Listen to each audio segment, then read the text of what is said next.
et võtta spordis on minust hästi hea analoog see, et noh, jõusaalis öeldakse, et lihased ei kasva treenides, mis ei tähenda, et treenimine ei ole oluline, aga ja siis ma küsin koolitusel, millal nad siis kasvavad, siis öeldakse puhates. Ma ütlen, aga see ei ole ka päris tõde ju, et lihtsalt kui sa puhkad, siis sa lähed paksuks, et see ei ole nagu, et see puhates kasvavad lihased, et see lihaste kasvu valem on pingutus pluss paus, võrdub areng, mõlemat on vaja.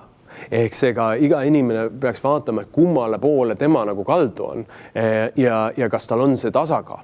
Ja kas sul on meil on pingutuseks on paljudelt strateegia olemas, eriti edukatel inimestel. Pausiks ei ole või need pausi olev strateegia on omakordi pingutus. Ehk süke elu ongi lõputu pingutus ja siis hakkavad kannatama suhted ja siis hakkab kannatama heaolu ja siis lõpuks hakkab kannatama meie tervis.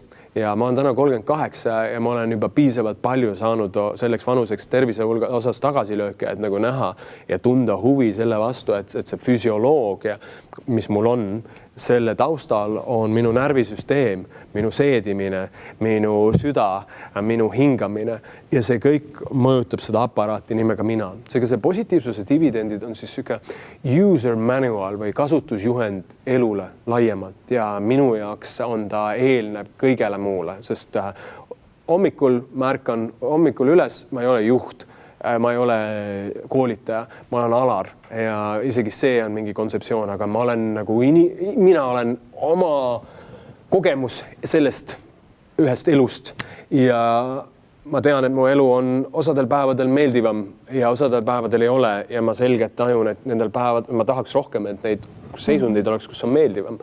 Ja selle koolituse fookus on siis see, et kuna mul on endal on nii raske iseendaga, ennekõike sellepärast, mis võib-olla toimus kunagi elu varasemal perioodil koolis või lapsepõlves, aga see on kujundanud teatud nagu suundumused, käitumised, hoiakud ja kogu selle koolituse point ongi minu jaoks see, et ma olen pidanud, elu on sundinud mind otsima tööriistasi, kuidas ma saaksin toetada iseennast, kui mul on keeruline ja mul on pigem rohkem keeruline kui vähem, seega ma ei ole nagu mingi Mr. Happy who knows it all, vaid ma pigem olen Mr. nagu sad ja negatiiv, kellel on olnud vaja karke ja tööriiste, et üldse suuta teha seda, mida ma teen.